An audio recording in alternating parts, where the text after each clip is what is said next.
Форель эң баалуу балыктардын бири. Анын көлдөгү санын сактап турган жалгыз ишкана бул Тоңдогу балык заводу. Өрдөө маалында кармалган балыктар алгач 2 ай атайын бассейндерди багылат. Андан соң ушундай жол менен уругун алышат. Бул эми ар кандай жетилет. Биз көлдөн кармап келип алып ванналарга салабыз. Анан бул форель бир эрте жетилгени бар, кеч жетилгени бар. Өзүнүн убагы келгенде жетилет. Биз ушуну ванналардан текшерип карап турабыз да, жетилген жетилбегенин. Жетилгендерин болсо уштуп алып келип бул ванналарга салып алып анан икрасын алабыз. Икра негизи азыр бул ургачысын алып бүткөндөн кийин эркегин корушкондон кийин анан ал уруктанат.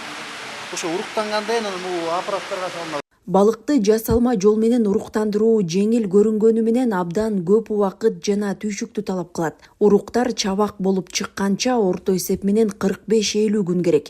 Андан соң аларды өзүнчө бассейндерге салып, атайын тоют менен 3 ай багышат. Балыктын салмагы 5 граммга жеткенде гана көлгө кое берилет. Ошентип уруктандыруу иштеринин жалпы мөөнөтү 5-6 айга чейин созулат.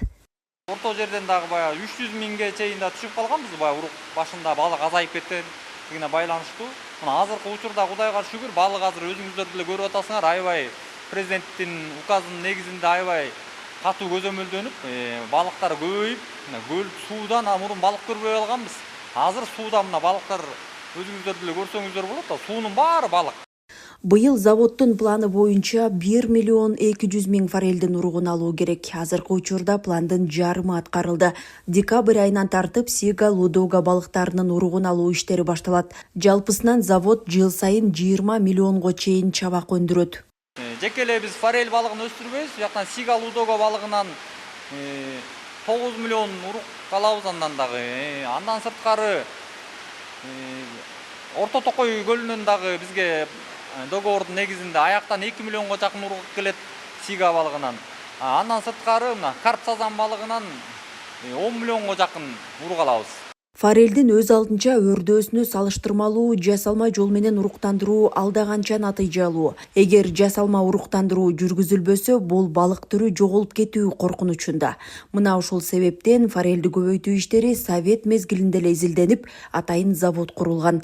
1965 жылдан бери бул завод аталган балыкты көбөйтүү боюнча үзгүлтүксүз иштеп келүүдө.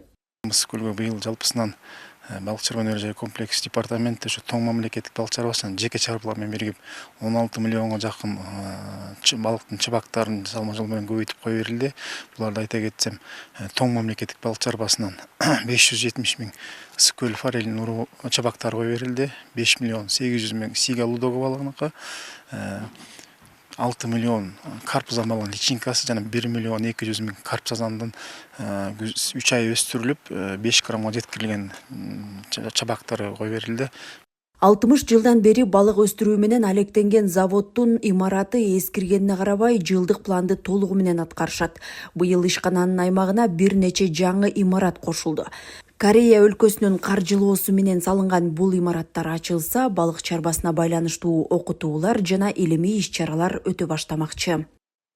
Данагүл Алиева, Жакшылык Чортонов, ЛТР, Ысык Көл облусунан.